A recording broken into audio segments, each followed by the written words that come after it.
Greetings, Earthlings, wisdom keepers, wisdom seekers. Welcome back to WizdomDropz, your source for daily drops of wisdom and savvy cat astrology.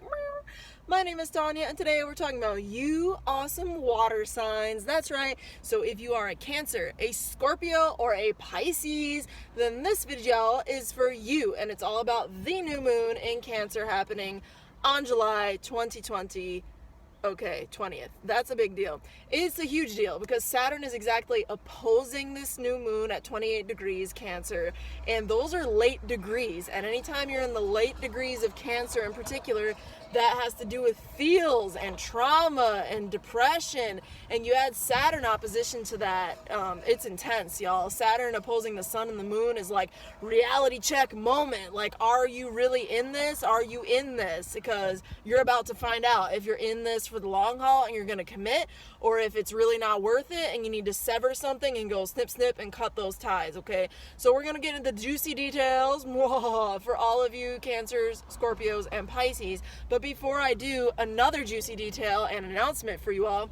If you don't know already, I am offering a WizdomDropz astrology course. So if you are sitting there, somebody who has some functioning idea of what astrology is, but you want to advance your skills and be able to actually deeply assess and understand natal charts, okay? Your natal chart, other people's natal charts, then this is a 3-month intensive program that I am offering for you. If you're somebody who also just doesn't like people talking at you all the time and you want to like engage and have a more interactive style of learning with more fun and just keep it like cut the fat. We want to cut the fat but really be supported in all of this and build in this small little classroom that I'm designing a warm community for people to nurture each other as we grow as students of astrology. If that sounds good to you, if that makes you feel like, yes, I want to do that, I want to advance my skills and learn with TONIA, cool, because I have over 10 years of formal teaching experience and I'm here for you all to make sure that those learning objectives are checked off. Just go ahead and reach out to me at WizdomDropz@gmail.com for more details, okay? Another thing is, if you vibe, subscribe, because we is building tribe on the WizdomDropz platform. So by the end of this, if you're like, yeah, I mess with TONIA, hit that subscribe button, hit the bell and all that jazz, because I do put out videos on the daily for you. Be here for it, okay? Awesome. Thank you. Moving forward, we are going to dive right into Cancers. Cancers, you are the stars of this new moon. This is the second new moon happening in your sign in the course of 1 month. So this is therefore a blue moon, okay? So when you hear that once in a blue moon, that's like literally what's happening. It's 2 new moons back to back in the same sign. So this is the later one, obviously, and it's activating your 1st and 7th house. So Cancers, you and partners are going to be super highlighted. I anticipate a lot of Cancer people out there being, unfortunately, in some very tense, real deal reality check moments when it comes to your relationships, because Saturn is in your relationship house, and girl, boy, it has been there for 2 years. Let's not play around. Over 2 years, actually. But with that said, you know, this is a reality check moment because that Saturn is directly opposing your moon and the sun in this instance, and it's saying, look, is this what you want in the long haul? And it's also saying, look, if this is what you want in the long haul, then you Cancers have to work at that and realize there's going to be some sacrifices, there's going to be some delay, some denial, and some, you know, dedication that's going to be required in order to manifest what it is you need to manifest, Cancers. So there's that reality check, but you do have the opportunity to grow something new because this is a new moon, and yes, your sign, baby. So rocket, boo, rocket. Now, the other interesting thing is that Mars and Chiron are currently conjunct in Aries, which is your 10th house, Cancer, okay? But it's squaring Mercury at the time of this new moon.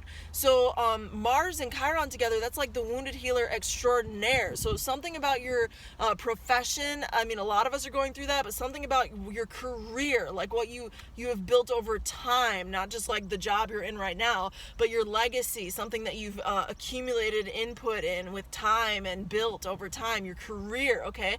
Something is going on there, Cancer. Something is going on that is painful and also helping you realize where it is maybe you need to nurture yourself in your career more and be a little more intentional about those things. That is all coming to fruition and apparent at this point in time. Okay, water tribe, that's what's happening, Cancer, like for real, in your life. And it's squaring the first house Mercury, so there's some reality check about your communications, how you're thinking, how you've been talking, how you've been allowing yourself to have thoughts about things. This is becoming apparent and it's manifesting from a place of tension. It's a 90-degree angle, it's a square. So just be aware of anything that's really coming up as a conflict point for you under the next month's influence, Cancer, is there for a reason, okay? So pay attention to what that is, and keep in mind Saturn's medicine is actively at play, Cancer. So Saturn wants you to be adult. Saturn wants you to be adult in relationship to relationships because it's in your 7th house, okay? And with this Mars and Chiron conjunction in the 10th, squaring Mercury in the 1st, it's like, how have I been communicating that's actually caused my career this sort of pain? How have I been thinking and communicating and processing things, Mercury in the 1st, that have caused me pain and suffering, okay?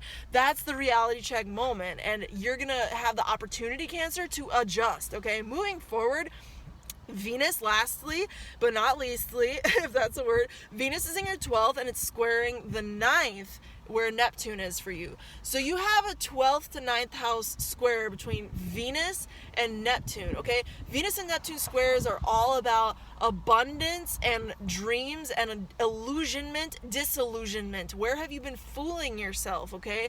Venus is in the 12th house, so it's like what's been hidden from you in relationship to your finances, to your worth, to your own inner goddess of beauty and abundance and sentient pleasures. You know, the 5 senses are Venus, so that's been in your 12th though right now, so it's hidden from you even, and it's also like retreat oriented. Maybe a lot of Cancers out there have been feeling like, I just need to retreat, I need to stay in my home, which is so Cancer like as it is, but you add a Venus in the 12th house influence, and that's really where you've been gaining a lot of pleasure. However, that is in square with Neptune in the 9th. So something about retreating at home, or something about even psychological things that you've just been burying and not dealing with, Venus in the 12th in relationship to abundance, money, and the 5 senses pleasures and the goddess beauty vibes, okay? Something about that has been hidden from yourself, and it is currently being hidden from yourself, but it's in square with Neptune in the 9th. So something about your beliefs, your belief systems, how you view the world, okay?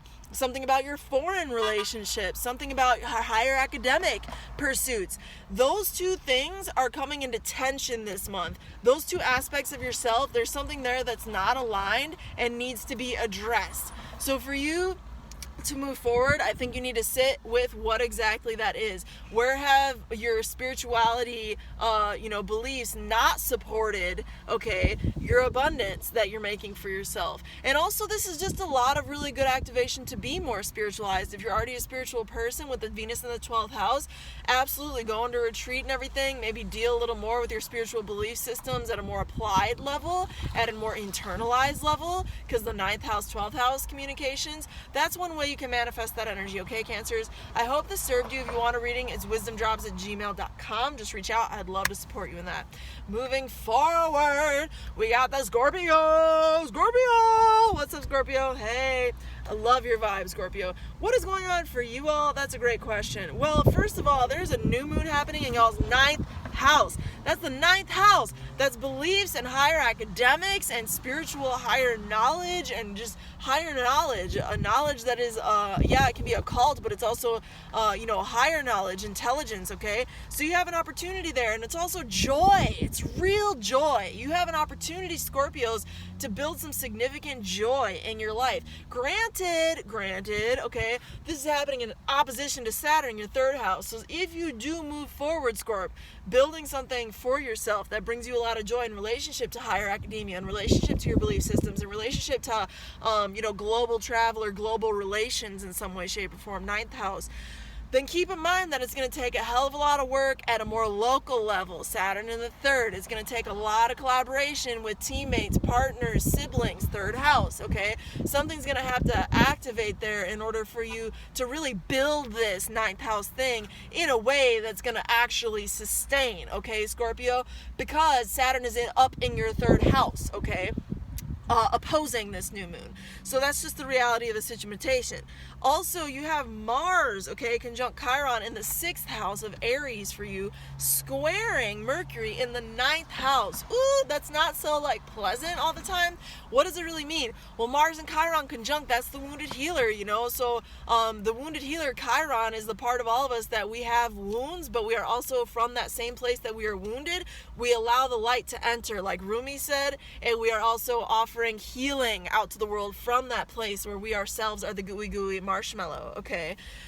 Now that's the Mars and Chiron, because Mars is there activating it. It's the battery of the zodiac, of the planetary palette, Mars. So Mars is there like, hey Chiron, you feel this yet? You know, fiery flames. It's activating it, and it's really pushing on that pressure point in your scorpionic essence where you feel things sensitively, where you feel things deeply. You're being activated to really deal with it, Scorps, because that's in your 6th house right now, which is all about daily regimented work. So even your day-to-day work could be causing you a lot of pain, or you can have awareness now about your day-to-day work environment, Scorpio, and how it's like not serving you anymore, or how there's certain elements of that are like just not groovy. And also maybe it's helping you awaken your own service within that environment, because 6th house does have something to do with service. So if you're a Scorpio healer, you're just on that high vibe Scorpio level, you're a shaman basically, you're helping people transform their stuff right and left, like pow pow pow, then cool, this is an activation for you to really get in that vibe. But I caution you, because I want to bring up the awareness. You Scorpios get this already, trust and believe. There are two sides to every coin, and when you are a healer, when you are a great healer, you also know great suffering, because great healers have to know great suffering in order to be great healers. So that's an activation for you, Scorpio. Right now you're feeling that, and that's squaring all that I just talked about, Mercury in your 9th house of Cancer at the time of this new moon. So the next influence over the next month is a big deal for you. Now, what is the 9th house? It's your thoughts and your beliefs and your communications around your beliefs. It's what you're telling yourself around your belief systems, around your global environment, or your global interactions with the world at large.